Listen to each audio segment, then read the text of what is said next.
నమస్తే కాకా. ఏం పేరు? నాగరాజు.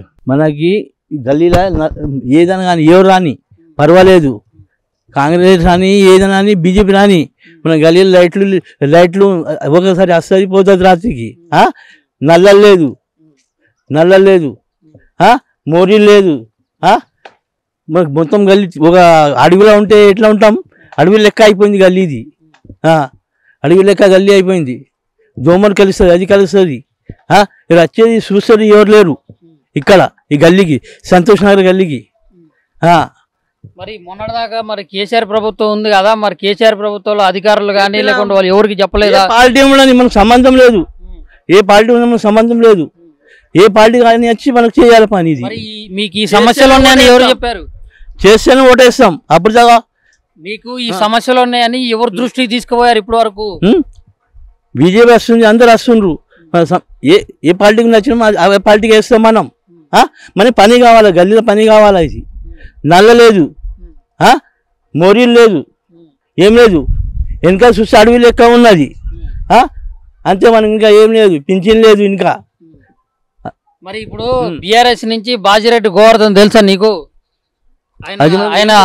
ఆయన ఎంపీగా గెలిస్తే ఇక్కడ మొత్తం అభివృద్ధి చేస్తా అని చెబుతుండు. ఏ పార్టీతో అవసరం లేదు, మనం ఇది పని అయితేనే ఆ పార్టీకి వేస్తాం అంతే. పని అయితే వేస్తాం. మరి పని కావడం ఏ పని పార్టీకి వేయం. అదే మాట, ఒకటే మాట అమ్మది. నమస్కారం అమ్మా. నమస్కారం. ఏం పేరమ్మా? గంగమ్మని. అమ్మా, ఇప్పుడు పార్లమెంట్ నియోజకవర్గంలో మీ ఎంపీగా ఎవరు గెలవబోతున్నారు ఇక్కడ నిజామాబాద్ లో? మా ఇష్టం వచ్చిన వాళ్ళకి. అంటే ఇప్పుడు ప్రెసెంట్ ఎంపీ ఎవరో తెలుసా? ప్రస్తుత ఎంపీ అరవింద్ అన్న. ఏమన్నా అభివృద్ధి చేసిండమ్మా? ఇప్పటికైతే ఏం లేదు, సవలత్ చేస్తా అని చెప్పాడు. నీళ్ళు మాకు మోరి మంచిగా చేయమని చెప్పండి. ఇప్పుడు మరి మొన్నటిదాకా 10 సంవత్సరాల దాకా మన బీఆర్ఎస్ పాలన ఉంది కదా, బీఆర్ఎస్ ప్రభుత్వం ఉంది. ఇప్పుడు మళ్ళీ కాంగ్రెస్ ప్రభుత్వం ఏర్పడింది. ఎట్లా అనిపిస్తుంది మీకు? అంటే కాంగ్రెస్ ప్రభుత్వాలు అభివృద్ధి జరుగుతుందని మీరు అనుకుంటున్నారు అక్కడ నిజామాబాద్లో? మాకు ఇప్పుడు మోరి, మాకు నల్ల రెండైతే మాకు అవసరం.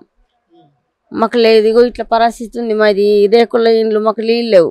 చూడండి, సంవత్సరాల్లో మీరు చెప్పారా, అధికారుల దృష్టికి తీసుకుపోయారా ఇట్లా మాకు ఈ సమస్యలు ఉన్నాయని చెప్పేసి? ఇంతకు ముందు ఉన్న వాళ్ళు చేశారు, లైట్లు వేసారు, అన్ని చేశారు.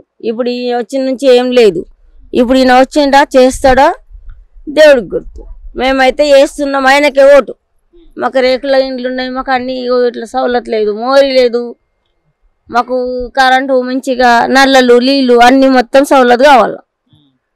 మళ్ళీ ఇప్పుడు ధర్మపురి అరవింద్ గారు ఎంపీ అయితే మరి ఇవన్నీ చేస్తారని మీకు చెప్పారా ఎవరైనా? చేస్తాడు, నమ్మకం ఉంది ఆయన మీద. మరి ఇప్పుడు మన బీఆర్ఎస్ నుంచి బాజిరెడ్డి గోవర్ధన్, కాంగ్రెస్ నుంచి జీవన్ రెడ్డి గారు కూడా పోటీ చేస్తున్నారు కదా, గెలిచే అవకాశం? నమ్మకం పట్టుకుంటాం సార్. ఎవరు వచ్చినా కానీ ధర్మపురి అరవింద్ గారి మీద నమ్మకం ఉంది. నరేంద్ర మోడీ గారి మీద ఉందా? ఉంది. నమస్తే అన్న. నమస్తే. ఏం పేరు అన్న? కృష్ణ నా పేరు. ఈ నిజామాబాద్ పార్లమెంట్ నియోజకవర్గంలో ఏ జెండా ఎగరబోతుంది ఇక్కడ? ఇక్కడ బీజేపీ ఎగిరిపోతుంది. ఎట్లా చెప్తారు మీరు? ఇప్పుడు ప్రెసిడెంట్ ఎంపీగా ఉన్న ధర్మపురి అరవింద్ గారు ఇక్కడ చేసినటువంటి అభివృద్ధి ఏంది? అభివృద్ధి చేసిండు, ఆయన చూసిన కాడికైతే చేసిండు. ఇప్పుడు రైల్వే గేటు బ్రిడ్జ్ కూడా అవుతుంది, అక్కడ ఈడ అరసపల్లిలో ఒకటి అవుతుంది. చేసేట్టు చేస్తుండు. పసుపు బోర్డు తెచ్చిండు కదా, అది కూడా అవుతుంది. ఇప్పుడు మీ డివిజన్లోనే ఇట్లా అంటే మీ వెనకాల సందు వాళ్ళని అడిగినప్పుడు ఏంటంటే, ఆయన చేసింది అయితే మాకు ఏం అభివృద్ధి లేదు, మొత్తం ఎక్కడ ఉంది, మొత్తం మాకు దోమలు, ఈగలు ఇట్లాంటి దారుణమైన పరిస్థితి, ఇబ్బందులు పనులు అయితే కాలేదు.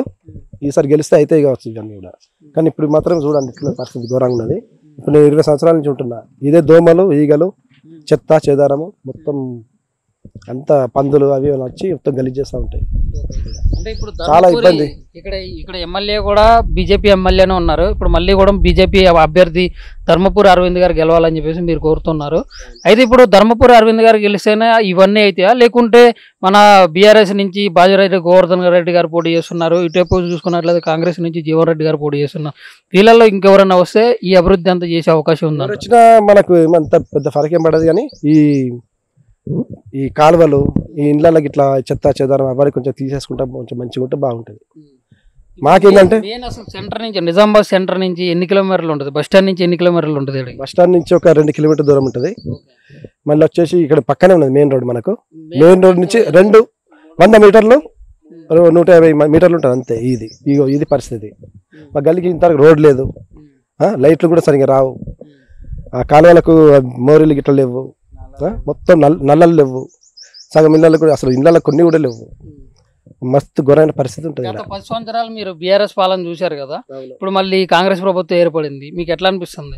కాంగ్రెస్ ప్రభుత్వం కూడా బాగానే చేస్తుంది, కానీ మనకు సెంటర్లో మాత్రం బీజేపీ రావాలని నేను కోరుకుంటున్నాను. సరే, ఈ గత 10 సంవత్సరాల నుంచి కూడా ఇక్కడ మీ సంబంధించిన ఈ రోడ్లు కానీ, మీ డివిజన్ కానీ, మీ బస్తీలు కానీ ఏం అభివృద్ధి చేయలేదని చెప్పేసి అభివృద్ధి కాలేదని మీరు చెప్తున్నారు. మరి ఇప్పుడు కాంగ్రెస్ ప్రభుత్వంలో అభివృద్ధి జరుగుతుందని చెప్పేసి మీరు నమ్ముతున్నారా? ఇంకా ఏ ప్రభుత్వం వస్తుంది కానీ మాకైతే రోడ్లు కావాలి. ఈ మోరి కూడా సార్ ఒకసారి పెట్టండి, అటు కెమెరా పెట్టండి, అక్కడ పెట్టండి ఒకసారి. చాలాసార్లు కంప్లైంట్ ఇచ్చినాము, అన్నీ చేసినాం కానీ ఇంతవరకు కాలేదు.